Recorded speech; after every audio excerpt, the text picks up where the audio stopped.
قبر میں جب مومن جاتا ہے تو اس کو ضغط قبر پیش آتا ہے۔ ضغط قبر کہتے ہیں قبر کی دیواریں اس کو دباتی ہیں، اس کی وجہ سے بھی گناہ معاف ہوتے ہیں۔ اور یہ ضغط قبر ہر کسی کو پیش آئے گا، نیک کو بھی پیش آئے گا، بد کو بھی پیش آئے گا، مومن کو بھی آئے گا، کافر کو بھی آئے گا، ہر کسی کو ضغط قبر پیش آئے گا، اس سے کوئی بچ نہیں سکتا۔ حدیث مبارکہ میں ہے کہ حضرت سعد رضی اللہ عنہ ایک صحابی تھے، نبی السلام نے ان کی نماز جنازہ پڑھائی۔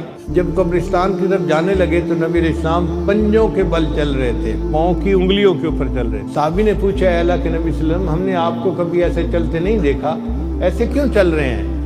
نبی السلام نے فرمایا، سعد کی نماز جنازہ میں شرکت کے لیے اتنے فرشتے آسمان سے اتر آئے، مجھے پاؤں رکھنے کی جگہ نہیں مل رہی۔ اتنے ہزاروں فرشتے ان کی نماز جنازہ میں شرکت کے لیے آسمان سے اتر آئے، اور نبی علیہ السلام نے فرمایا کہ اللہ کا عرش بھی سعد کی موت پر 3 دن تک روتا رہا۔ ایسے مقبول اللہ کے بندے کہ نبی علیہ السلام نماز جنازہ پڑھا رہے ہیں، ان کو کفنا رہے ہیں، دفنا رہے ہیں، اور فرشتے ان کی نماز جنازہ میں پڑھنے کے لیے آ رہے ہیں۔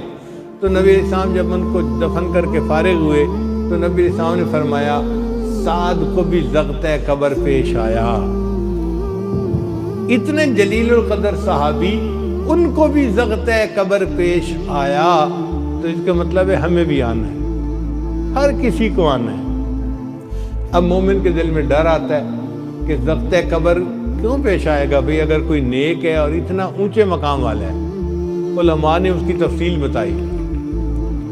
آپ دیکھیں، آپ کسی ریسٹورنٹ پہ جائیں، آپ صرف چائے پئیں تو آپ کو چھوٹا بل دینا پڑے گا، اور چائے کے ساتھ بسکٹ بھی منگوا لیں تو بڑا بل دینا پڑے گا، اور اگر کھانا بھی ساتھ کھائیں تو اور بڑا بل دینا پڑے گا، اور اگر آئس کریم میٹھا بھی ساتھ منگائیں تو اور بڑا بل دینا پڑے گا۔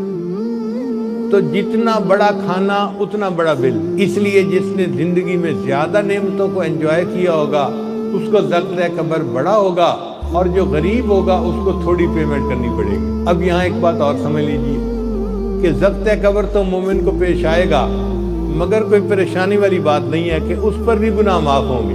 اور مومن اور کافر کے ضغط قبر میں فرق ہے۔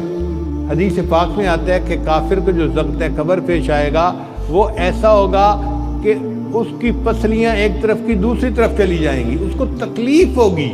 لیکن جو مومن کو ضغط قبر آئے گا وہ تکلیف نہیں دے گا، وہ راحت دے گا۔ قبر اس کو ضغط قبر پیش آئے گا، اس پر